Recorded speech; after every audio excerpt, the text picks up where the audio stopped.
So I spent the last sort of 20 years in advertising, digital, and design agencies.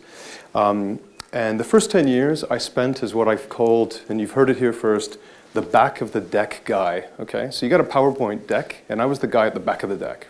So I was the digital dude who would be wheeled out, and he would be telling people, like, this thing, the internet, it's like crazy, it's going to take over the world, and people are going to be doing loads of stuff on it. And for the most part, in the agencies I was working with, they were completely dismissing me.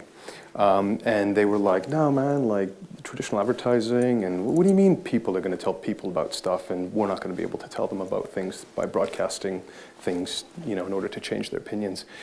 And then the next 10 years of my career, I kind of became the front of the deck guy, because all these companies like Google and Apple and all these people who, you know, Twitter, all these amazing companies were launching, and they were proving to the world that everything has changed fundamentally as we know it. And I went to the front of the deck, and I was the guy who was the first, you know, person to present to clients, and I'd be talking about launching a global advertising campaign with a blog post or something like that, and they'd listen and they'd do it. And then I thought, you know what, after VCCP, we were acquired, I wanted another massive challenge. I go to Google. And I go, and I'm now running the creative lab, the innovation lab at Google. And I want to show you some examples where this is my kind of recipe, is to use your creativity, an understanding of technology, and my big thing is, you know, my remit is to innovate across all the Google products. So I work on Google+, I work on YouTube, I work on Android, et cetera, Google Search. And my whole thing is, like, how do you kind of put something out there and then step back and let people kind of have a better experience in their life, right? Because I think, again, I don't know if you know, some of the things I talk about are, I think the world's a kind of a tough place, you know, it's a tough place to navigate. There's a lot of stuff going on in people's lives, and anywhere we can kind of better and add value and then kind of get out of the way is kind of what I try to do. So what is the Creative Lab? So we're a really small team, and there's a point to all these things, because I'm not doing a sales pitch or anything like that. So Creative Lab is a really small group we're about 20 people full-time in London, and it's purposely small. We don't want to scale, we don't want to get massive. I don't want to manage hundreds of people, because it'll help, it will genuinely distract me from what I'm trying to do. We bring in a ton of partners. We're working with IDEO, Berg, Stink, Be Real, et cetera, et cetera, et cetera. We work, and it's great because we have a really unprecious environment, very collaborative, unprecious. And we bring in people who know how to do things better than we do. And that's why they like to work with us. And our remit is to invent the future, which is a difficult thing to do at Google, because everyone's doing it. You know, it's almost ironic that we're in the innovation lab at Google when everybody's innovating. What we believe, know the user, know the magic, connected to. So know the user, as I said before, like, understand, show empathy, understand the hardships they endure, what it's like to be who they are and navigate the world. And then really understand the magic within the product. And I'm not talking about just the functionality.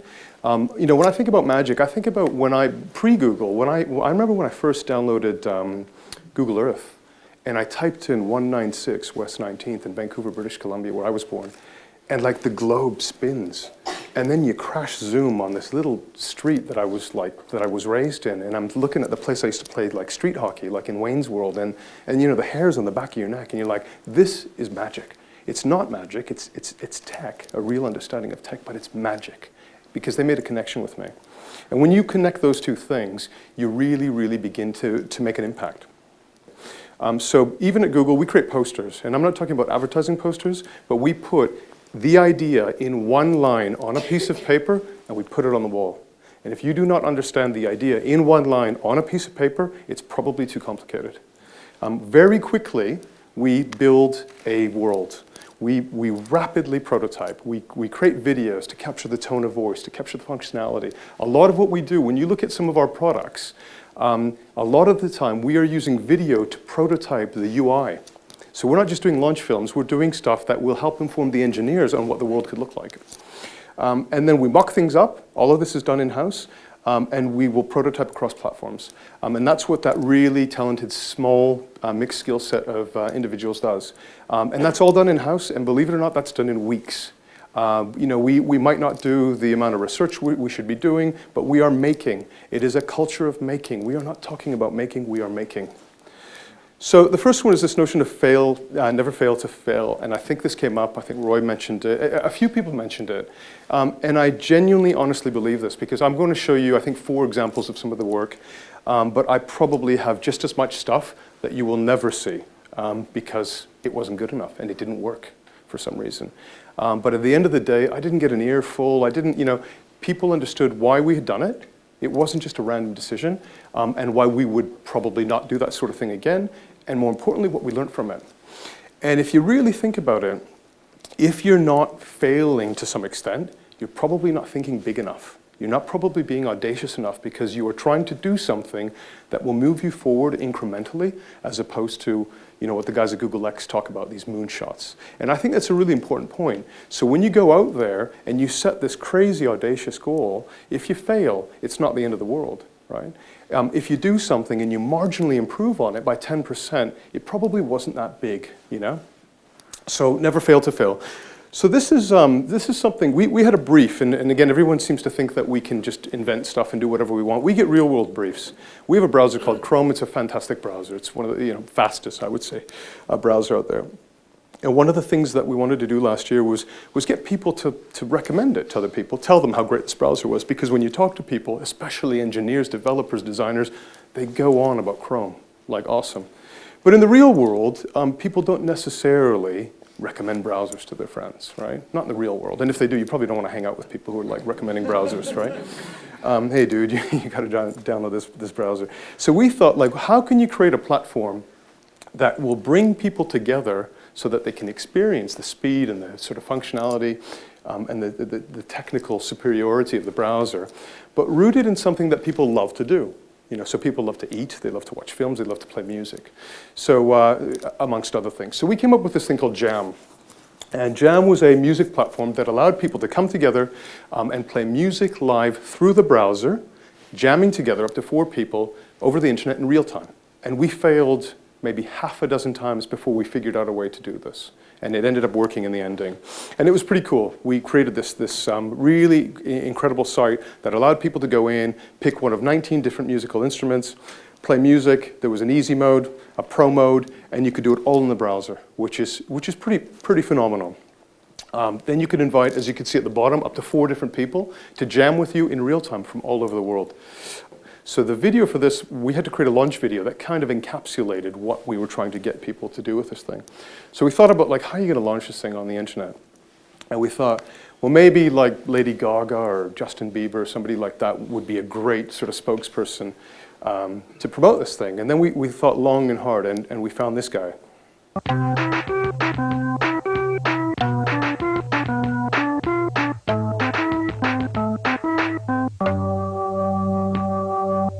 So this is what we launched with.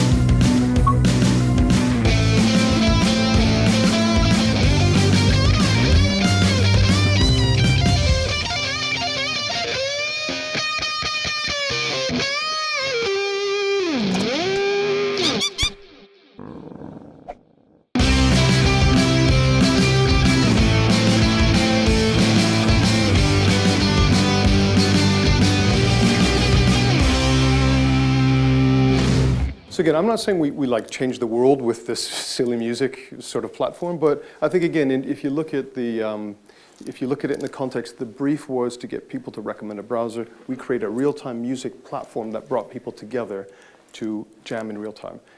I don't know, I guess a bit of an innovation. Launch early and iterate. Again, in my previous career in advertising, I was one of those guys probably in the studio that kept designers there really late and like yelled at them and said, that is like not perfect and the logo needs to come down by 1% and you need to remove 2% cyan from the image or whatever. And then you get to Google and you find out like things like Gmail have been in beta for like 5 years or something like that. And you think, you know what, if you try to do something big, bold and audacious and you tell people that you're going to try to do this, and it might work, it might not work, but like, just ride with me on this. Just come with me on this journey. So this next project I want to show, and I'm going to have to fly through because I'm running out of time, is something that we did again for the Chrome browser. And the Chrome browser, again, very powerful, very incredible piece of technology. And one of the things that we wanted to do was show the power of this thing. And the beauty of this thing. And we said, well, you know what? Like, for the most part, people use browsers on screens. They use them on their laptops, they use them on their mobiles, they use them on their tablets. What if we were to show the power of the browser by removing it from the screen? And what if we created an installation at the Science Museum that showed how you can use the browser to power real-world live exhibitions and installations at the Science Museum? So we created the first, I think it's one of the first ever open exhibitions that could be completely accessed online through the Chrome browsers. And you can control a bunch of really interesting exhibitions there. Chrome experiments. So it was called WebLab, and it finished in August this year. This is what the space looked like. It was about 600 square meters at the Science Museum in London. We had these incredible robots that you could take a picture and send them to. They would translate that data, and then they would draw your picture in the sand, capture all that on video, and send it back to you so you can share it. We had these musical instruments that you could play with different people in the museum and different people from all over the world. So you'd be playing this musical instrument. Somebody would log on from Argentina right next to you, play with you, which was interesting. And this is the launch film.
We all believe in what the company believes in. We buy into it, we love it, and it's why we're there every day.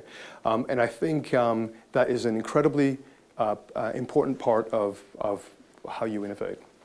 So the last thing I want to show is this thing about making it matter. And because we believe that you can use technology, creativity, and the desire to do good, we create these things like these platforms called Google Science Fair. And Google Science Fair is a platform that allows 13 to 19-year-olds to innovate.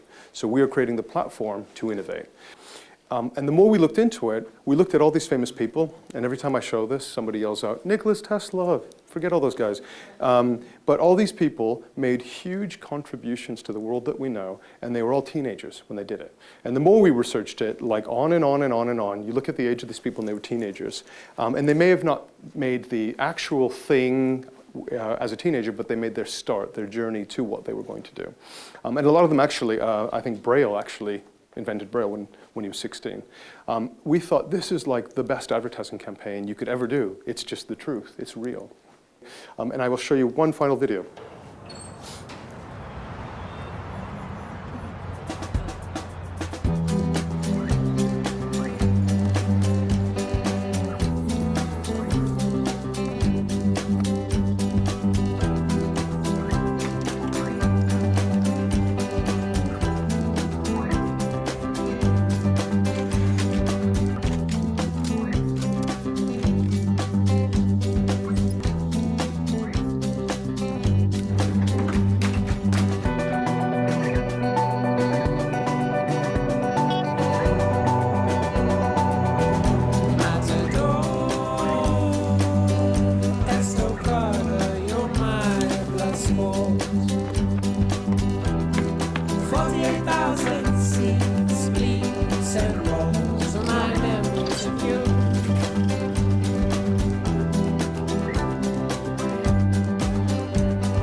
One of the things I talk a lot about is letting technology power your creativity. I'm a massive proponent of technology. Technology changed my life. Like, I came from like Greek immigrant, working class parents in Canada. The minute I got a computer, the minute I got online, my life changed. So I owe a lot to technology. And use it as a force for good to change people's lives. The more you embrace it, you'll become these storytellers with superpowers. Thank you very much.